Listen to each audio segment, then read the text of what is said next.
नमस्कार साथियों, स्वागत है आपका हमारे इस यूट्यूब चैनल पर। जैसा कि आप लोगों को पता, उत्तर प्रदेश में जहां पर 9 विधानसभा सीटों पर उपचुनाव संपन्न हो चुका है और अब जो है 10वीं विधानसभा की जो सीट है, मिल्कीपुर की विधानसभा जो सीट है, वहां पर उपचुनाव होना बाकी है। लेकिन मिल्कीपुर की विधानसभा सीट पर उपचुनाव से पहले, जैसा कि आप सभी लोगों को पता है, वहाँ पर भी इन 9 विधानसभा सीटों पर के साथ में ही उपचुनाव हो जाता। हालांकि भारतीय जनता पार्टी के जो नेता थे बाबा गोरखनाथ के द्वारा मिल्कीपुर की जो विधानसभा सीट थी, वहाँ पर जो है एक याचिका दायर की गई थी, जिस याचिका के बाद जो है मिल्कीपुर की विधानसभा सीट पर चुनाव आयोग के द्वारा तारीखों का ऐलान नहीं हो सका। लेकिन अब जो है उस याचिका को बाबा गोरखनाथ के द्वारा वापस ले ली गई है। जो भारतीय जनता पार्टी के नेता हैं, पूर्व में विधायक भी रह चुके हैं, तो अब जब उन्होंने याचिका वापस ले ली, तो अब वहाँ पर जो है चुनाव की जो तारीखों की घोषणा जो है वो बहुत ही जल्द होने जा रही है। हालांकि अभी तक चुनाव आयोग के द्वारा तारीखों का ऐलान नहीं हो सका है, लेकिन मिल्कीपुर की विधानसभा सीट जो है कहीं ना कहीं समाजवादी पार्टी और भारतीय जनता पार्टी के लिए काफ़ी ज़्यादा महत्वपूर्ण सीट होती जा रही है। मिल्कीपुर की विधानसभा सीट भारतीय जनता पार्टी के लिए इसलिए भी महत्वपूर्ण है क्योंकि भारतीय जनता पार्टी ने लोकसभा के चुनाव में अयोध्या की लोकसभा सीट से चुनावी मैदान में हार गए थे। अयोध्या जैसी सुरक्षित सीट जहां पर भगवान राम का भव्य मंदिर बनवाया गया भारतीय जनता पार्टी के शासन प्रशासन में, उसके बावजूद भी अयोध्या की लोकसभा सीट जो है वो भारतीय जनता पार्टी हार गई। तो उसके भारतीय जनता पार्टी के लिए यह सीट जीतना इतनी इसलिए महत्वपूर्ण हो जाती है। वहीं पर हम बात करेंगे समाजवादी पार्टी के लिए मिल्कीपुर की विधानसभा सीट की जो जीत है वो महत्वपूर्ण इसलिए भी है क्योंकि वो वहाँ पर समाजवादी पार्टी ज़्यादा बार जीती हुई समाजवादी पार्टी के, हम ये भी कह सकते हैं, सुरक्षित सीट मान सकते हैं इसे हम। ठीक है, उसके बाद हम बात करेंगे दूसरा जो विधानसभा के उपचुनाव में 9 सीटों पर जो चुनाव हुआ, इसमें से 7 सीटों पर जो है भारतीय जनता पार्टी ने जीत दर्ज की है। तो कहीं ना कहीं समाजवादी पार्टी की जो हार का सामना करना पड़ा विधानसभा के उपचुनाव में, तो उस हार का बदला लेने के लिए जो है मिल्कीपुर की विधानसभा सीट से जो है अखिलेश यादव और समाजवादी पार्टी के लिए भी यह सीट काफ़ी ज़्यादा महत्वपूर्ण बन जाती है। हम बात करेंगे मिल्कीपुर की विधानसभा सीट को लेकर। जैसा कि आप लोगों को पता है, समाजवादी पार्टी की तरफ से 2022 के विधानसभा के चुनाव में अवधेश प्रसाद पासी जो थे, वो मिल्कीपुर की विधानसभा सीट से उन्होंने 11 से 12 हज़ार वोटों से जीत दर्ज की थी। हालांकि 2024 के लोकसभा के चुनाव में उन्हें अखिलेश यादव जी ने अयोध्या की लोकसभा सीट से चुनावी मैदान में उतारा और उन्होंने वहां से जो है जीत दर्ज की है। जहां पर जो है अवधेश प्रसाद पासी सांसद बने, उन्होंने मिल्कीपुर की विधानसभा सीट से अपना इस्तीफा दिया। उनके इस्तीफे से जो है मिल्कीपुर की विधानसभा सीट पर उपचुनाव होना तय हुआ है। और जिस उपचुनाव में समाजवादी पार्टी की तरफ से हम आपको बताते चले, अवधेश प्रसाद पासी के जो पुत्र हैं अजीत प्रसाद पासी को चुनावी मैदान में उतार दिया गया है। लेकिन अब जो चर्चाएं हैं वो काफ़ी तेजी के साथ चल रही कि अखिलेश यादव जो है मिल्कीपुर की विधानसभा सीट से अवधेश प्रसाद पासी के जो पुत्र हैं अजीत प्रसाद पासी का टिकट काट सकते हैं।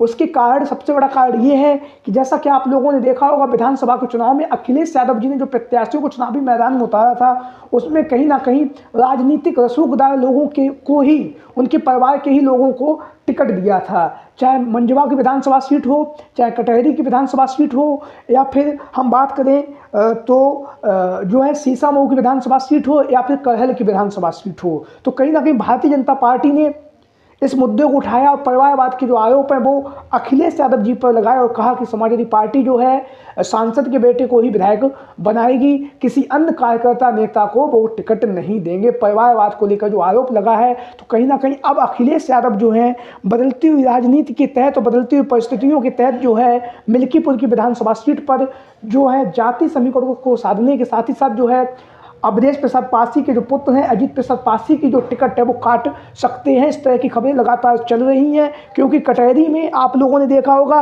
लालजी वर्मा जी जो सांसद हैं उनकी पत्नी को टिकट दिया। और हम बात करेंगे मिर्जापुर से जो लोकसभा का चुनाव लड़ चुके रमेश चंद्र बिन, उनकी पुत्री को जो है मंझवा की विधानसभा सीट से टिकट दिया। वहीं पर जो है कहल की विधानसभा सीट से अपने परिवार से तेज प्रताप यादव को चुनावी मैदान में लड़ाया। सीसामऊ की विधानसभा सीट से नसीम सोलंकी की जो पत्नी है, इरफान सोलंकी की जो पत्नी है नसीम सोलंकी को चुनावी मैदान में उतारा। तो कहीं ना कहीं जो परिवारवाद का जो आरोप है वो समाजवादी पार्टी के ऊपर भारतीय जनता पार्टी ने लगाया है। तो इस आरोप पर अब जो है अखिलेश यादव जो है मिल्कीपुर में बड़ा बदलाव करने जा रहे हैं। जिस तरह की खबरें जो सामने आ रही हैं और हम बात करते रहे, 8 वो दिग्गज नेता कौन से जिनसे अखिलेश यादव राय और मशवरा लेने के बाद हम बात करें तो अखिलेश यादव अपने कार्यों में इन नेताओं की राय जरूर लेते, चाहे अच्छा काम हो या गलत काम हो, उसके बाद ही कोई कार्य जो है जमीनी स्तर पर करते हैं। तो सबसे पहले उसमें जो नाम है उनके चाचा शिवपाल सिंह यादव जी का है, जो एक समय उनके बारे में जिस तरह से विवाद था वो विवाद अब पीछे छूट चुका है। और शिवपाल सिंह यादव जी से जो है अखिलेश यादव हर एक परिस्थिति में उनसे राय और मशवरा लेते हैं, उनकी बातों पर अमल भी करते हैं। उनके पास जो अनुभव है नेताजी मुलायम सिंह यादव जी के समय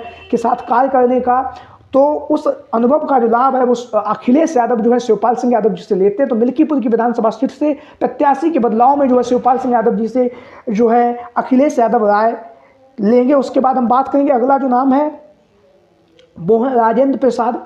जैसा कि आप लोगों को पता, राजेंद्र प्रसाद चौधरी जो है समाजवादी पार्टी के कद्दावर नेताओं में से एक है।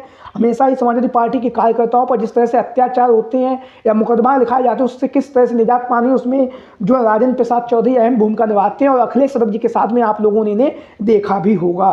अगला जो नाम है वो है उदय प्रताप सिंह। जैसा कि आप लोगों को पता, नेताजी मुलायम सिंह यादव जी के गुरु हैं उदय प्रताप सिंह, कभी भी हैं, तो इनसे भी अखिलेश यादव राय मशवरा लेते हैं और मिल्कीपुर की विधानसभा सीट पर प्रत्याशी के बदलाव में भी जो है अपनी राय इनसे जरूर लेने जा रहे हैं। अगला जो नाम है आशू मलिक है। जैसा कि आप लोगों को पता है अखिलेश यादव जी के करीबी हैं और जो सहारनपुर की जो देहात की विधानसभा सीट है वहाँ से वर्तमान समय में विधायक है। मीडिया सेल में इनकी अच्छी पकड़ है और समाजवादी पार्टी के गानों में जैसा कि आप लोगों ने पता उनमें भी आशू मलिक जी का बहुत महत्वपूर्ण योगदान रहा है। अब आगे बात करेंगे, इंद्रजीत सरोज जो है दलित समाज से आते हैं, पारसी समाज से आते हैं और पारसी समाज से आने के साथ ही साथ जो है मिल्कीपुर की विधानसभा सीट पर पारसी समाज के मतदाताओं की संख्या अधिक है। तो ऐसी स्थिति में अखिलेश यादव जो है इंद्रजीत सरोज से भी राजनीतिक जो है चहल पहल के साथ राजनीतिक राय ले सकते हैं मिल्कीपुर से प्रत्याशी के बदलाव को लेकर। वहीं पर बात करेंगे विधान परिषद में जो नेता प्रतिपक्ष हैं और मिल्कीपुर की विधानसभा सीट से विधानसभा के जो प्रभारी हैं लाल बिहारी यादव से भी अखिलेश यादव राजनीतिक सलाह ले सकते हैं जो है मिल्कीपुर की विधानसभा सीट से प्रत्याशी के बदलाव में। वहीं पर हम बात करेंगे जो पवन पांडे, आप सभी लोगों को पता है पूर्व में विधायक भी रह चुके हैं अयोध्या से और अयोध्या में उनकी अच्छी खासी पकड़ है, अखिलेश यादव जी के करीबी हैं। तो पवन पांडे से भी अखिलेश यादव जो हैं राय लेने जा रहे हैं। वहीं पर बात करेंगे समाजवादी पार्टी के जो वर्तमान समय में विधानसभा में मुख्य सचेतक हैं